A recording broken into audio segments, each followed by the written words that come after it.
All right, I teased this wine a couple weeks ago. We were talking about the new age of Grenache producers.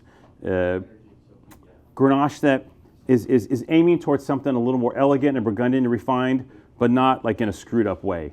Maintaining the core and sweetness and yumminess of that great old vine Grenache fruit while still delivering something that's more refined and less just kind of like jammy porty over the top. And you know, it's a fine line to walk because Grenache wants to go that direction. Grenache wants to give you yummy, juicy, you know, super high octane, delicious wines. And if you're going to kind of ride that line, then you have to be really good at what you do in the vineyard and in the winery. And superstar Paul Fumoso at Domaine Gour de Chaulé is one of those guys that does that. Tricky business. He handles it brilliantly. And along with Gra over at Sanaduke and a couple other guys, the Microcosmico guys, this is a new generation of Grenache producers that we're seeing that are not trying to do the in pursuit of balance thing and pick Grenache at 12.5% alcohol and give you something that's completely out of balance. These guys are delivering you elegant, refined, beautiful, tender Grenache at full ripeness. And that is, that's a wonderful, wonderful thing. So here's the wine I was teasing. It's a new vintage of the Domaine Gour de Chaulé, Côtes du Rhône, La Vigneronne.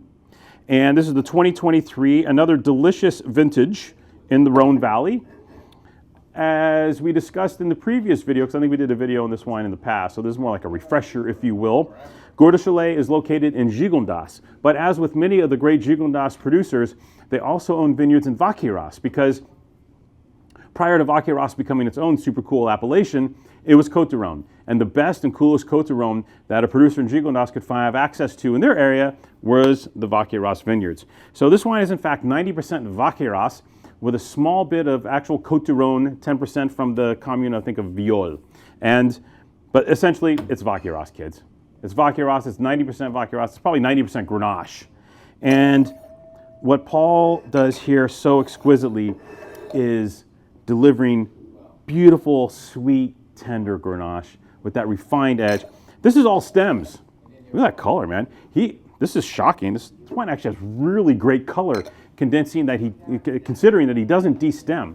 This all goes in cuve and minimal sulfur, and then it spends a little time aging in foudre, and then it's bottled unfined and unfiltered.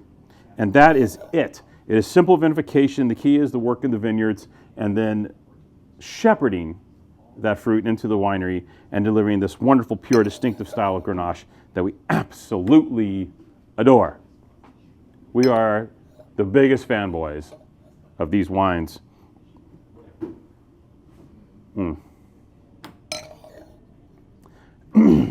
know, it's Côtes du Rhône, which you don't expect layers.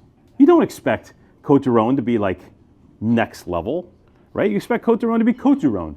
Oh God, what a day at work. Okay, we got leftover chicken in the fridge. You pull out the styrofoam thing, you get the chicken, you eat it cold, you open Côtes du Rhône, and you drink it with your cold leftover chicken. Right? That's Côtes du Rhône. But Paul's like, talk to the hand. This is next level. It's Côtes du Rhône that you have to you're like, hey, whoa, you know, it makes a screeching sound, you know, everything stops. And you sit there and go, yeah, no, this is something else. This is important. You know, much like the wines from like Chateau des Tours or, you know, from Emmanuel Reynaud, or the wines like a Coudelet de Beaucastel, you know, next level wines. Côtes du Rhônes that aren't Côtes du Rhônes. And that's what this is. Oh my God.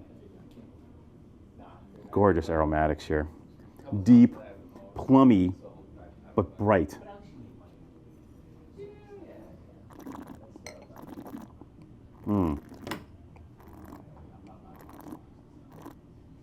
Seriously, this bottle's fire.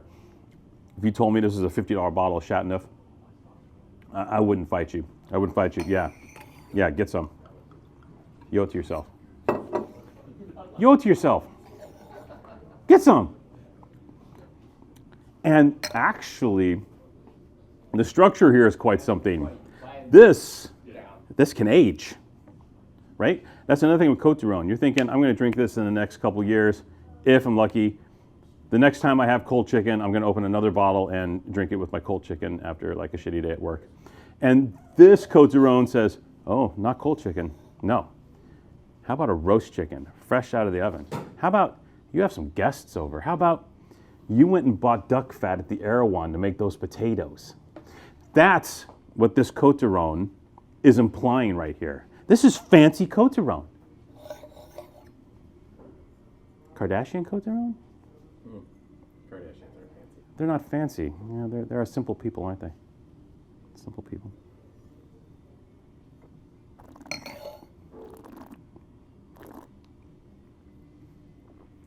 Yeah, I think we mentioned this before in the last piece. Just ignore Côtes du Rhône on the label. It ain't that. It's a $20 wine, but it ain't Côtes du Rhône. You know what I'm saying? And this next generation of garnachistas, they get this. They understand. They understand Grenache. They understand what it can do on a different level, maybe than what their parents did, which, by the way, their parents made fabulous wines. Stephanie Famoso put Gour de Chaulé on the map. Her wines are exquisite.